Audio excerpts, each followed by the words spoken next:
Assalamualaikum warahmatullahi wabarakatuh. Kami dari Topik 24 yang bertemakan bangunin. Kami ini sekarang akan menjelaskan tentang tugas yang sudah kami buat.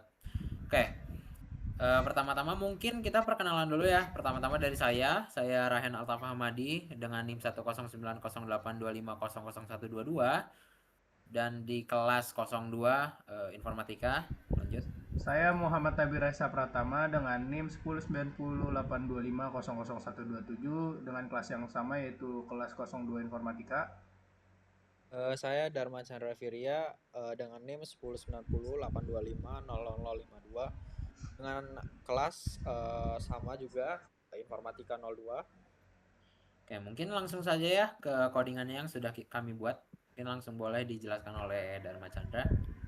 Oke, jadi di sini untuk pembukaan saya bakal menjelaskan di sini tentang arsitekturnya nih dengan struktur kode kita. Jadi di struktur kode kita ini kita menerapkan sebuah prinsip yang kita sebut dengan clean code.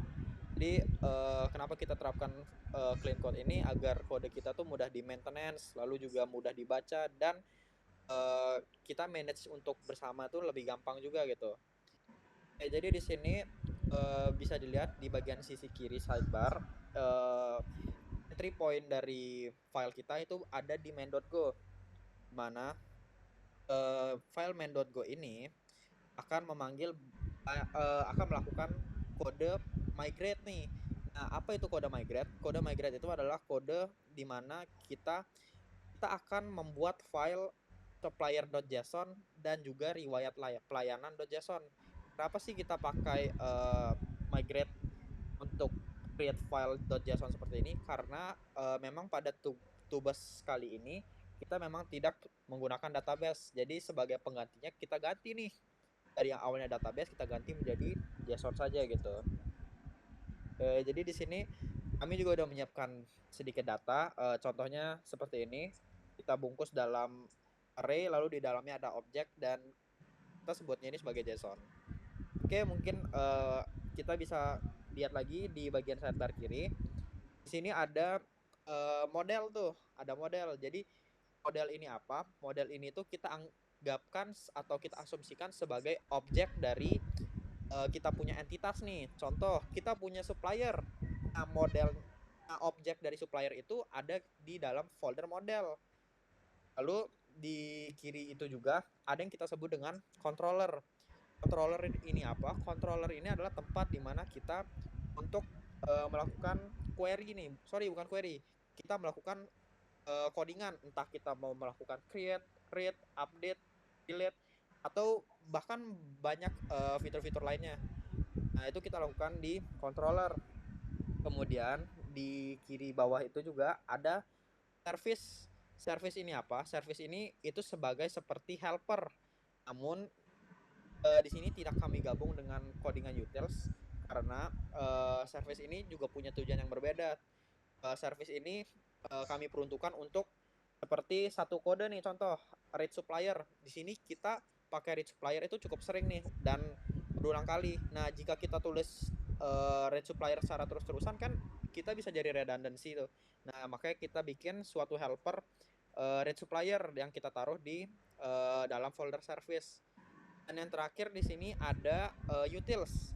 Utils ini apa? Utils ini adalah tempat kita untuk kita bikin semacam format-format lah gitu. Contoh, kita mau bikin, sorry, bukan format, tapi alat-alat membantu kita lah. Dia itu mirip seperti helper, tapi di sini bedanya itu peruntukannya bukan lebih ke akses ke dalam data.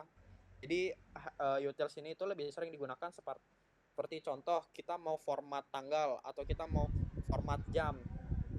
Dan di sini seperti contoh juga kita bisa bikin print secara custom gitu.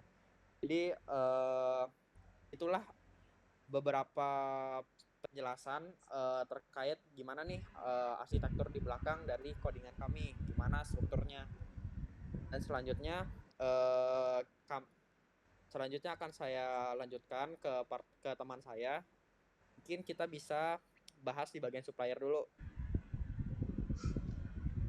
Oke, boleh kita lihat di bagian supplier sini. Kita ngelihat di sini pertama dari create Go. Nah, kenapa saya membuat create Go ini?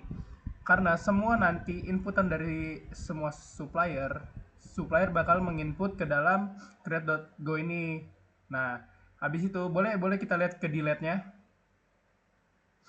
Nah, kita lihat di delete ini, apa sih fungsi delete di supplier ini?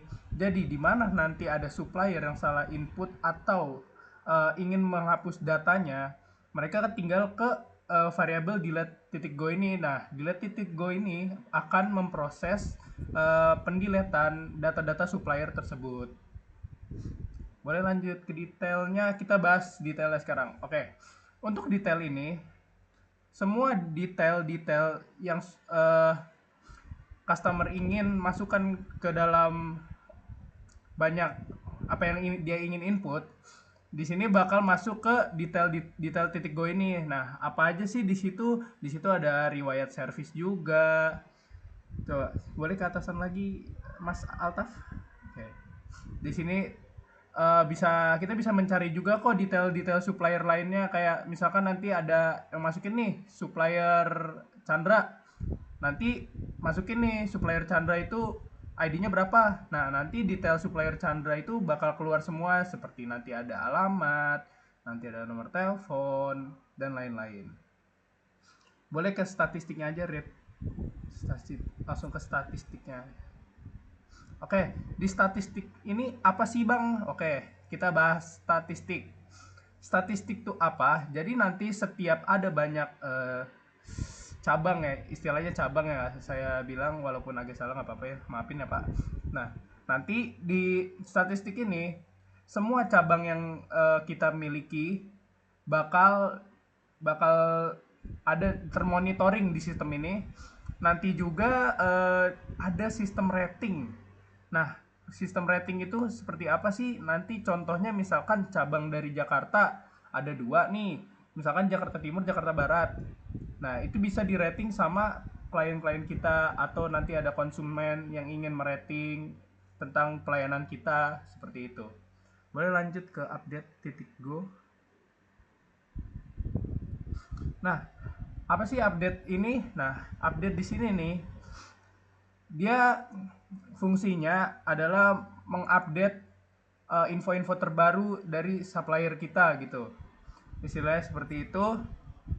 Nah, di sini juga tetap aja yang kita pakai paling penting yaitu masukkan ID supplier ya di sini ya. Soalnya ID supplier itu merupakan bukan merupakan sepertinya kayak cuman ada satu, setiap orang punya hanya memiliki ID supplier satu begitu. Terima kasih. Sekarang saya akan memberikan penjelasan selanjutnya ke Rehan Altaf. Boleh, silakan Bapak Rehan. Oke, mungkin saya di sini jelaskan tentang dari controllers itu ada folder namanya riwayat pelayanan. Nah, apa sih riwayat pelayanan itu? Jadi gini, riwayat pelayanan tuh kayak rekam jejak, catatan rekam jejak. Misal, toko besi Jaya nih sudah supply ke kita ngirim 100 batang besi. Misal begitu. Bulan lalu dia juga bisa servis pompa air kita, itu bisa termasuk juga tuh. Jadi catatan rekam jejak, misal dari PT ini dia ngirim supplier ke kita gitu, itu kayak rekam jejaknya, itu kayak garis besarnya seperti itu. Nah, kenapa sih ini tuh penting?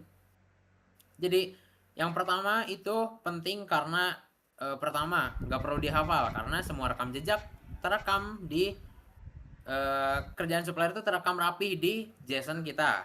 Yang kedua itu bahan pertimbangan, bisa buat evaluasi. Misalkan ini suppliernya kerjanya bagus nih buat dipesan, misalkan ratingnya tinggi, nah itu kan bisa jadi pertimbangan juga kan buat perusahaan. Dan gimana sih cara pakainya untuk riwayat pelayanan ini? Jadi yang pertama-tama kita buka menu utama, mungkin kita langsung coba ya. Nih, mungkin kita langsung coba karena kita tadi udah ada si filenya dari JSON. Kita coba tampilkan dulu. Terus kita misalkan nih, Misalkan nih ratingnya ada 4.9. Ini kan rekam jejak juga kan. Ini ada 1.1. Rating ini dari Lombok misalkan ada 3.1.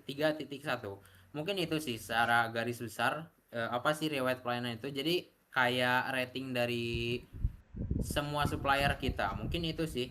Mungkin kita bakal coba untuk function dari si search and sorting. Karena kita di sini udah ada nih, udah ada data suppliernya, ada 4. Kita coba nih, kita misalkan mau cari data supplier. Nah, di sini kita ada dua pilihan, ada sequential search, ada juga binary search. Sequential search itu bisa kata sebagian, misal kayak ini deh, kayak ini ada PT Bolu Susu Lembang. Nah, kita misalkan mau pakai sequential search, kita masukin Bolu. Apakah ada? Tentu ada, karena dia pakai sequential search, karena dia bisa sebagian kata aja. Yang penting ada di si ininya, nah di si ininya nih. Lalu misal kita mau cari pakai binary search, masukkan kata kunci. Kalau binary search ini kata kuncinya harus semua. Misalkan ini ada PT Aman Bae. PT Aman Bae berarti kita harus semuanya Aman Bae. Nah, ini juga ada. Ini bakal masuk ke PT Aman Bae. Nah, mungkin kan tadi ada riwayat pelayanan juga ya. Tapi di sini kita belum ada yang namanya riwayat pelayanan. Nah, gimana sih kita cara masuk ke riwayat pelayanan? Yang pertama, kita ke tampilkan detail. Misalkan masukkan ID supplier yang mau dicari. Satu. Terus kita harus apa namanya? Misalkan kita mau tambah ini, kita jelasin fitur-fitur yang ada di sini juga deh.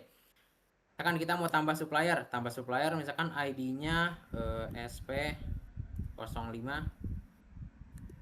Di sini masukkan namanya PT Jaya. Terus kita masukkan lokasinya Jakarta. Yang Jakarta deh, Pontianak. Terus kita masukkan nomor telepon, ya intinya nomor telepon aja. Masukin email misalkan jaya@gmail.com. Terus ratingnya misalkan ada 4. Nah, di sini bakal langsung masuk ke sini. Mungkin itu sih. Mungkin itu aja sih dari kita mungkin ya. Cukup sih menjelaskannya. Mas Rehan, mungkin kita bisa kasih lihat yang itu tuh untuk statistiknya. Oh iya, statistiknya lupa ya. Oke. Nah, ini statistiknya nih. Mungkin di sini Mas Nabil bisa menambahkan di statistik ini gimana? Oke, kita akan membahas gimana sih fitur statistik ini bekerja dan gimana hasil dari outputnya. Jadi tadi kan kita lihat di JSON ini banyak input dari klien. Ada PT IMO, Aman Bae, Bolu Susu Lembang dari Lombok, terus dan lain-lain. Nah, nanti kemana sih bang hasil dari ini semua? Nah, dia tuh masuk ke statistik. Nah, kita bisa lihat di statistiknya tuh berapa sih jumlah supplier per wilayahnya. Nah, di Jakarta ada 2. Nah, bisa kita lihat di JSON-nya juga di Jakarta ada 2 ya. Di Purwokerto ada 1, di Lombok ada 1, dan di Pontianak ada 1. Nah, nanti ada yang namanya total suppliernya. Nah, total supplier ini dari semua keseluruhan berapa sih ada supplier yang didapatkan di sistem ini. Nah, totalnya semua supplier itu akan diinput di total supplier ini. Nah, di sini kita ada rata-rata rating mitra. Nah, kemitraan kita semua di sini tuh memiliki rating masing-masing. Nah, dan mereka walaupun kita lihat di sini rating mitra 3.40 itu dikarenakan kita menggunakan pembagian yang rata ya. Di sini kita bisa lihat di PT Lombok PT Lombok Mancing dapat 1,1 ratingnya. Nah, di situ bisa menentukan tuh walaupun di situ kita ratingnya ada yang bagus, tetapi karena PT Lombok Mancing 1,1 ratingnya, jadi pembagian di rating ini bisa fair dong. Karena jika ada kegagalan, kebaikan akhirnya tengah-tengah 3,9. Nah, di sini juga bisa kita lihat ada supplier dengan rating tertinggi. Oke. Supplier rating tertinggi itu nanti bakal ke input oleh sistem dan bisa dilihat supplier rating tertingginya dari PT Imo 3 hari 4,9. Nah, sebaliknya itu juga kita bisa lihat supplier dengan rating terendah. Nah, kita lihat dari PT Lombok Mancing 1,1. Walau tertinggi dan terendah bakal tercatat di sistem. Oke, thank you Mas Nabil. Di sini untuk Mas Rehan mungkin ada yang belum kita jelasin juga soal yang contoh untuk sorting nih.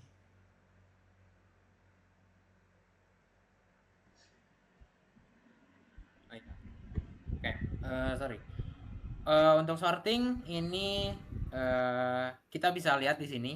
Kita kan udah punya si datanya nih, ada 5, ada JSON-nya ada 5. Kita misalkan mau sorting berdasarkan yang terendah.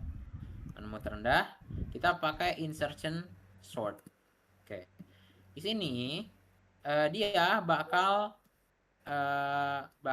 apa namanya? Nge-sorting dari yang paling kecil ke paling besar. Oke, mungkin langsung saja ke yang tertinggi. Kita pakai insertion lagi. Ini berarti dari tinggi ke rendah. Oke, mungkin itu aja sih untuk sorting ya.